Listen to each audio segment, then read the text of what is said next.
We all know what elders are in the church, right? They are officers we elect to something called the session. We see them serving communion on many Sunday mornings, but did you know that the word elder is actually baked into our name as Presbyterians? It's true. Let's find out how and why. Hello, I'm Stuart Baskin, pastor of First Presbyterian Church of Tyler, Texas, and this is your daily devotional for Friday, November 4th, 2022. Many cultures around the world look to the elders in their tribes to be the go-to people for making good decisions. Presbyterians are no different. And in fact, the term long predates the formation of Presbyterianism as a religious tradition. We even see it in the New Testament. The first place we see elders at work is in the gospel accounts, but the elders in this case were no friends of Jesus. In several places in the gospel, we read about the elders and chief priests sitting in judgment against Jesus.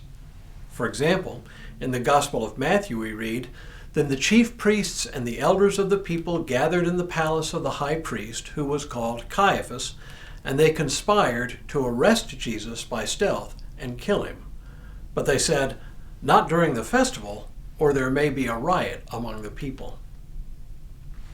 But later, as the church began to grow, we see that there were elders in the various churches around the known world. For example, we read in the book of Acts that Paul and Timothy traveled from place to place to call newcomers to the church.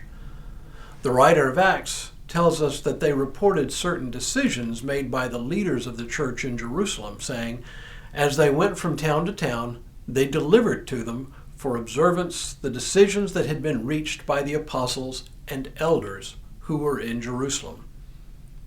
So, elders are leaders in religious communities, both Jewish and Christian, as well as many others. So why does this concern us? Because the Greek word for elder is a word that comes directly into English as it is, presbyteros. Elders in Greek are called presbyters. But this word that refers initially to leaders among the Jews in Jerusalem is the translation of a Hebrew word, zakan, whose root meaning is beard or bearded one. So does that mean you have to have a beard to be a leader? Of course not. But think for a minute about what it implies, why that word might be underneath the word we translate as elder. Those with beards were the ones who had attained a certain age. And with that age came two related things: lots of life experience and presumably lots of mistakes from which lessons could be learned. In short, it implies wisdom. Wisdom that is gained by a lifetime of learning. Now, we know that men with beards are not the only people to have wisdom.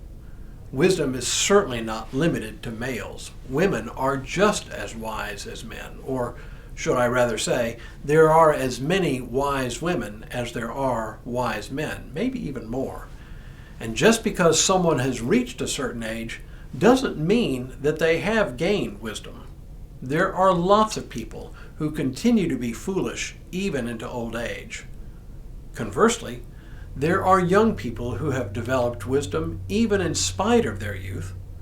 But notice that we often use a term for them.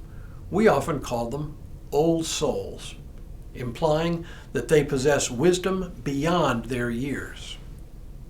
So what does all this mean? It means that we Presbyterians are organized to be ruled in our common life by a council of the wisest among us.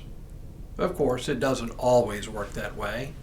I've known my share of unwise people elected to service as elders in the church. They tend to be more impulsive than others, often letting their emotions and usually their anger get the better of them.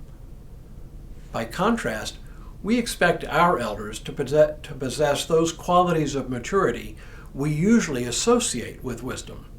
Qualities like patience, the ability to listen, the ability to see around corners and know ahead of time the likely results of decisions before the decisions are even made. Now, it's important to note before we finish that wisdom is not the same thing as intelligence or learning. I've known plenty of highly educated people who do not possess much in the way of wisdom, and I've known plenty of highly intelligent people who also happen to act foolishly. Wisdom is that quality of being able to learn from experience, and especially from mistakes made in the past, to help guide good decision making for the future. And one last thing. In the Presbyterian Church, we actually have two kinds of elders. Ruling elders, people who are ordained to the ministry of governance, and teaching elders, more commonly called ministers, people who are ordained to the ministry of preaching, teaching, and administering the sacraments. And it is important to note that teaching elders do not hold higher rank or office than ruling elders. In our system, the two are equal, differing only in the functions they serve in the church. I, for one, am grateful to serve in a church that places as much stock as ours does in the accumulated wisdom of old souls, no matter their age. Tomorrow, deacons. What are they, and where did they come from? But for now, may God continue to bless you and keep you in all that you do this day and in all the days ahead.